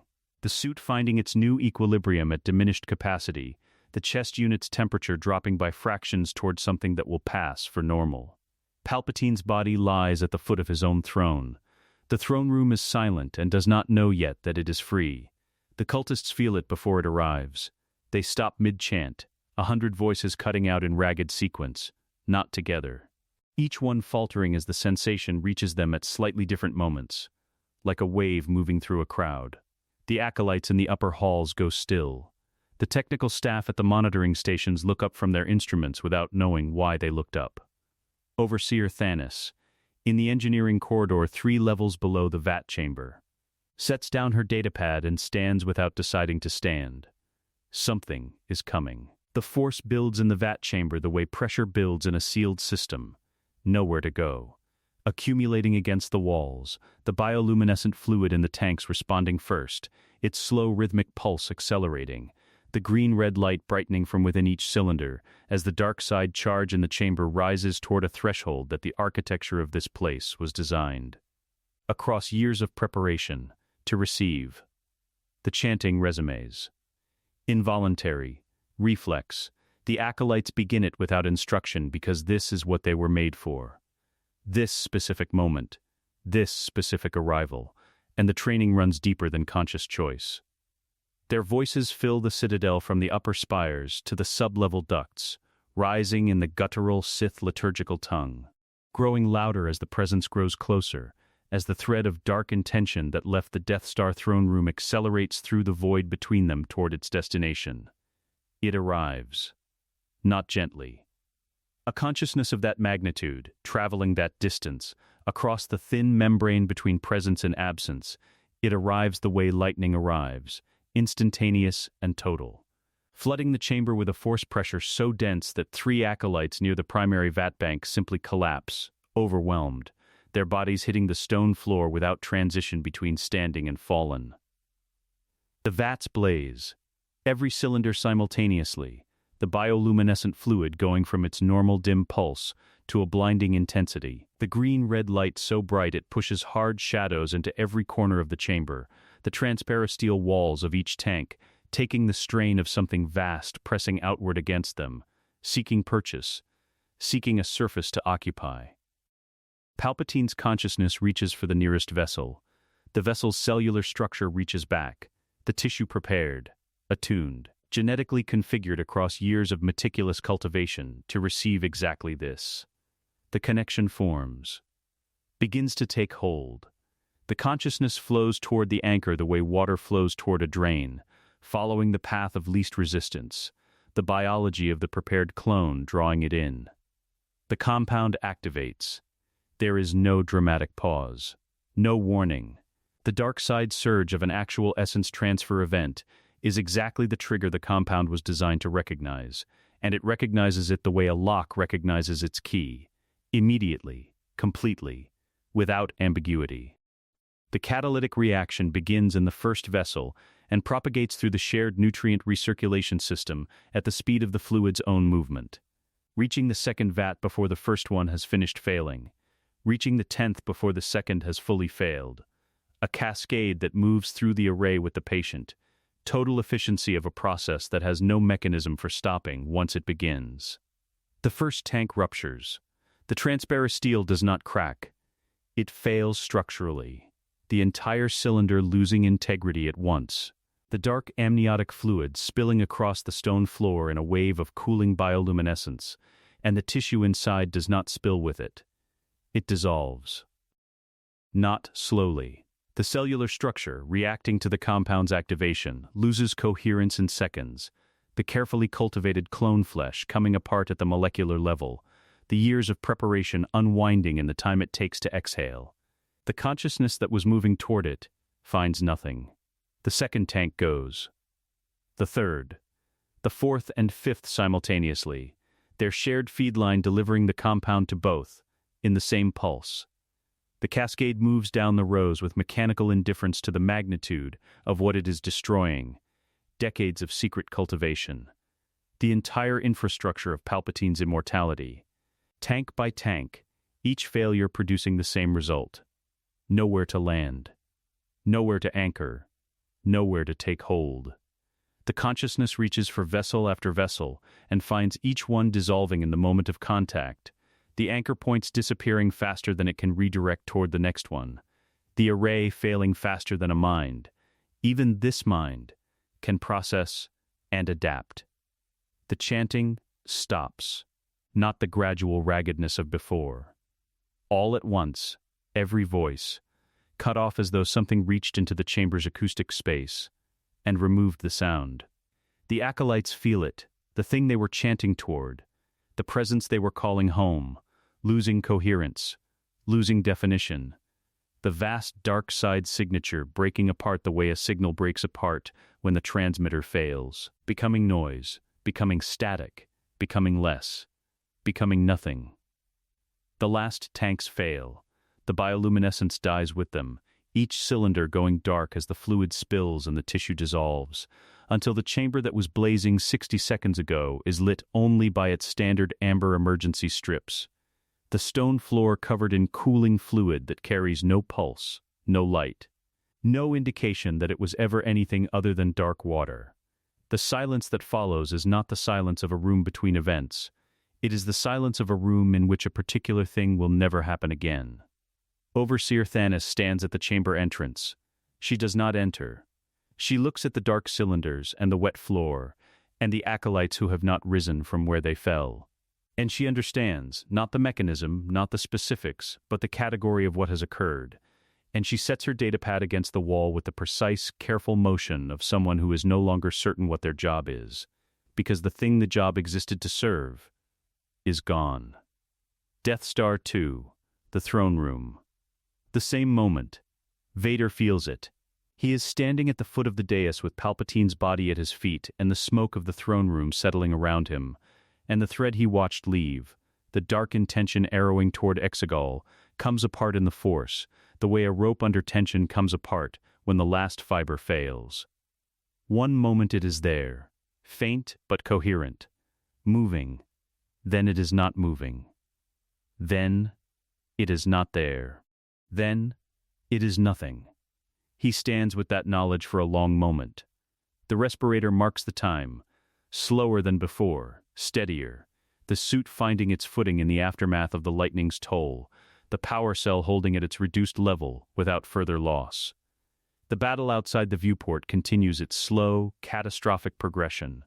Light and debris and the distant percussion of capital ships in their final engagements, but in here the room is still, and the stillness has a quality it did not carry an hour ago. The dark side has not left. It does not work that way. It is not a tenant that vacates a property, but something that was present in it, something vast and old and deeply woven into its structure, for a very long time, is absent in a way Vader has not felt since before he knew what the Force was. The escape hatch is closed. Luke stands 3 meters to his right, looking at the viewport. He is not looking at the battle, he is looking past it, the inward attention of a Force-sensitive feeling for something at distance. And when it resolves, when he has felt what Vader has felt, his shoulders drop by a fraction that most people would not notice. Vader notices. "It's done," Luke says. "Not a question. It is done," Vader says. Luke looks at Palpatine's body. He looks at it for a long time, with the expression of a man who expected to feel more than he feels, who has discovered that the end of a very large thing produces not relief, but a peculiar, specific emptiness. The space where the threat was, now simply space. The fleet, Luke says. The battle will resolve within the hour. Vader says. The station's fire control is offline. I saw to that before the throne room. He pauses. Your friends will survive. Luke turns to look at him. The blue eyes carrying the weight of everything that has happened in this room, and everything that came before it, and everything that is going to come after it. None of which is simple. All of which is real. What happens now? Luke asks. Vader looks at the throne, then away from it. Outside, the debris of the battle drifts past the viewport in slow silence, broken hulls and scattered light. The physical residue of an empire at war with itself, settling. The Emperor's fleet responds to my command codes, he says. His intelligence networks report to me through channels I have spent 20 years building. The governors, the Moffs, the military hierarchy, they have always followed the power, and the power is no longer distributed. He pauses. It is here. Luke waits. I am not my master, Vader says. The words land with the specific weight of something that is not an argument or a defense. A statement. A distinction the speaker considers meaningful. I know that, Luke says quietly. I've always known that. Then help me prove it to everyone else, Vader says. The throne room is dark and war-scarred around them, the emergency lights painting everything red. The Emperor's body at the foot of his own throne. This is not the setting for what he is offering. It is the only setting available. The Empire is not its Emperor. It is the systems, the institutions, the 3 trillion people who live inside them, and have no vote in what they become. He looks at his son. Help me make it into something worth ruling. Together, my son. Luke is quiet for a long time. Outside, the battle ends. The lights of it simply stop. A last exchange of fire, then nothing. The star field returning to its ordinary dark. Somewhere on the forest moon, an Ewok village is celebrating something it does not fully understand.